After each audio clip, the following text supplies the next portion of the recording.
അധസ്ഥിത ദലിത് വിഭാഗങ്ങൾക്ക് വഴിനടക്കാനുള്ള സ്വാതന്ത്ര്യത്തിനു വേണ്ടി അയ്യങ്കാളി നേതൃത്വം നൽകിയ വില്ലുവണ്ടി സമരത്തിന്റെ ദൃശ്യാനുഭവം ആകർഷകമാണ്. ഐക്യകേരള രൂപീകരണാനന്തരം കേരളത്തിന്റെ ഭരണരംഗം മലബാറിനെ അവഗണിച്ചത് മലയും പുഴയും വയലും വെള്ളവും നശിപ്പിച്ചുള്ള 6 വരി ദേശീയപാതാ വികസനത്തിന്റെ ബീഭത്സമുഖം എന്നിവയും പ്രദർശനത്തിനുണ്ട്.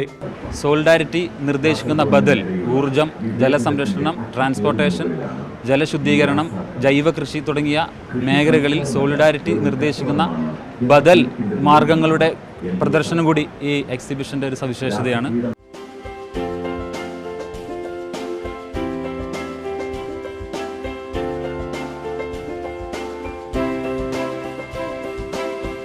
വിവിധോപയോഗത്തിനുപയോഗിക്കാവുന്ന മിനി ട്രാക്ടർ, ഖരമാലിന്യ സംസ്കരണം, ഉപയോഗശൂന്യമായ പ്ലാസ്റ്റിക്കിൽ നിന്ന് പുതിയ ഉൽപ്പന്നങ്ങൾ, സഞ്ചരിക്കുന്ന മാലിന്യ സംസ്കരണ ഉപകരണം തുടങ്ങി യുവാക്കളുടെ കണ്ടുപിടുത്തങ്ങളും സജ്ജീകരിച്ചിരിക്കുന്നു. ഇതിനകം ആയിരങ്ങൾ സന്ദർശിച്ച പ്രദർശനം സംഘടനയുടെ 10ാം വാർഷികത്തോടനുബന്ധിച്ചാണ് ഒരുക്കിയത്. മീഡിയ 1 കോഴിക്കോട്.